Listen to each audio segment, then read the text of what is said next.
Hello, everybody, and welcome into Sark Speaks. Obviously, weekly press conference that he has. Game day week. Had one last week, but it's bye week. Didn't want to do a video on it because, honestly, not much information shared. Today, we have a bunch, so let's get into it. Injury updates. Michael Taft, Jelani McDonald, Ryan Wingo all practiced today. Michael Taft officially cleared. Said his doctor said, let it rip, let it go. You're good to go. Nothing to worry about. So that is a big positive because we have seen guys week in and week out when this team is not fully healthy in the secondary, they can be exploited. I'm comfortable with the front seven. The back four, I'm a little worried about when it's nicked up. When it's completely ready to go, I think we have a top 5 defense in the country. So ready to go this week versus Georgia. Steve Sarkisian talked about Georgia and their dominance at home. They've been dominant everywhere, but especially at home. 51-2 in their last 53 ball games. They lost last year or this year versus Alabama. They lost about 5 years ago. Not sure who the opponent was back then, but insane that in 53 games you've only lost twice. And he kind of compared that to, and the reporters compared it to the Alabama game. When they went in Alabama, guys, Alabama had only lost, what 4 times in the last decade under Nick Saban or something like that, something crazy. So it's just going to be a tall task to go in there and win. But guess what? If Texas wins this football game, you're going to see them jump a crap ton in the college football playoff rankings next week. They'd probably be at that point a top 6 team in the country. I don't know what a Texas 9-3 looks like at this point. They're still competing with a lot of 10-2 football teams. When we get there, we'll talk about that. But so far, they definitely have a shot. If they win out, they're going to be in the college football playoff. He also talked about the level of consistency of Georgia and talked about Lane Kiffin, his comments in his press conference of there's no dynasties. And Sark said, yeah, he talks a lot, which I thought was kind of funny. It's true. I think those guys are friends, but I think they handle their business differently, especially as they've both gotten older. I think Lane Kiffin's gotten a little bit better, but Steve Sarkisian has definitely gotten a lot better, just handling it with a little bit more maturity and class. I think Lane Kiffin is somewhat right on that. I agree. I don't think there's going to be any dynasty of teams winning championships, but look at Georgia, guys. They've been to the SEC championship the last 4 years.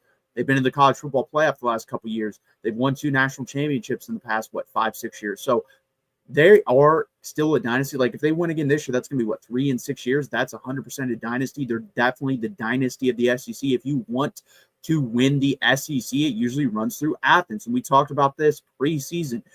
To beat a team like Georgia takes a lot, especially if you're going to try to do it consistently. And I think that's the goal of Texas. So you're 0-2 so far.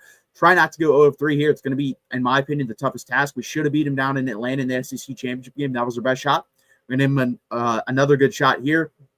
He talked about the linebackers they have with Chris Cole, CJ Allen, and Raylan Wilson.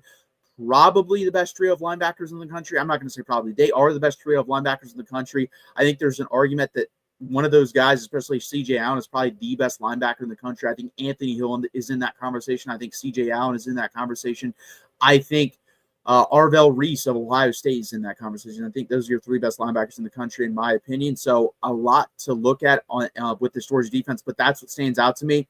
And he talked about them only having 11 sacks as a defense. And yeah, that isn't a great number, but they cause a lot of chaos. They get a lot of pressures, and that's the number one thing when looking at a defensive line and defensive front.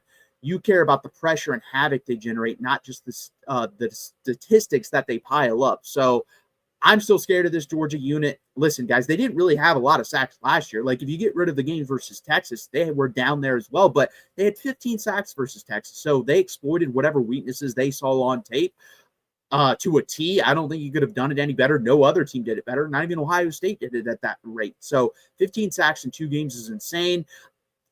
We got to hold them, guys. In my opinion, for Texas to win this football game, Georgia can't have more than 4 sacks. I can get away with 1.25, I think, in this football game. Anything more than that, I think Georgia's going to roll in this game. So we'll see what happens.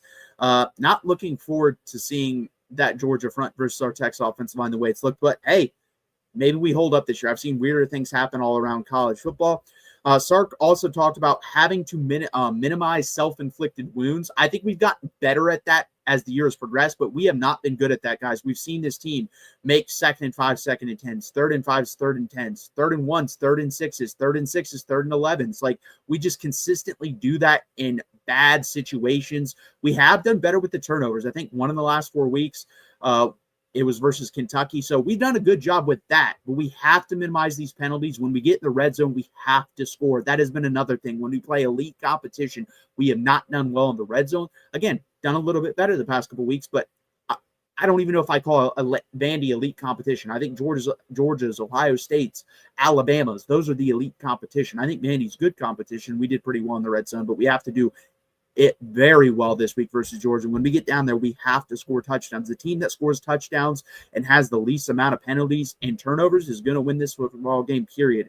You win these type of football games on the margins. Texas has struggled with that in the past. We saw that versus Washington. We saw that versus Ohio State. We saw that versus Ohio State again to open the season. So you got to do better with the smaller things in this game. Otherwise, you will walk into Athens just like every other opponent seems to with an L. Next up, offensive lineman. He talked about the offensive line. You're getting the best version of DJ Campbell, and I completely agree with that. I think the last 4 weeks of DJ Campbell is the version we thought we were going to get when he came out of high school, the version of best interior offensive lineman coming out of high school in the past decade. That's what we expected. He's starting to play up to that. Has he been consistent? No, but the last month he has been. So I'm hoping, again, when we go down to Athens, he is. You talked about Connor Robertson playing pretty well at center, and that's why Cole Hudson was out the guard. Listen, on this channel, we've been saying, I thought they should have tried that about 5 to 6 weeks ago. Now, Cole Hudson did get hurt. Maybe they were going to try that. I hope they were, because it has worked. This is definitely the best version of the offensive line. I think they play the best as units together. Doesn't mean they have the most individual talent, because I honestly think they do. I think Nick Brooks is more talented than Connor Robertson, more talented than Cole Hudson. But as a unit, they work well together. Like we said, versus Vanderbilt, only 6 pressures allowed versus Vandy. Lowest of the SEC season so far, 26 was the lowest at Mississippi State. So down 20 from that game. And Vandy has a better defensive line than Mississippi State. So really good job from this offensive line. You talked about being road warriors. If you remember, guys, coming into this year, we hadn't lost a road game in 2 years. That streak has been broken. We're 2-2, and we could easily be 0-4. We could have lost to Mississippi State. We could have lost to Kentucky. This team has not performed well on the road. I think that's the last marker to me to see if this team's trending in the right direction. You're gonna get your probably toughest task of the season going on the road to Georgia. Either that or Ohio State. Flip a coin. Have you gotten better? Can you beat teams like this on the road with this unit that you have? I don't know. We'll see. I haven't decided on my prediction for this game. I have a couple hours. Again, guys, we go live every Monday night at 8 p.m. Eastern time. We go live every Tuesday night at 8 p.m. Eastern time with Brandon and Joshua. Please hit that like button. Please subscribe down below. We're dropping new content daily, basically, over here at Texas Voice of College Football. So please hit that like button. Please subscribe down below. And as always, guys, hook 'em. College football is even more exciting when you've got some action on the line, and the games are even better when you're cashing in.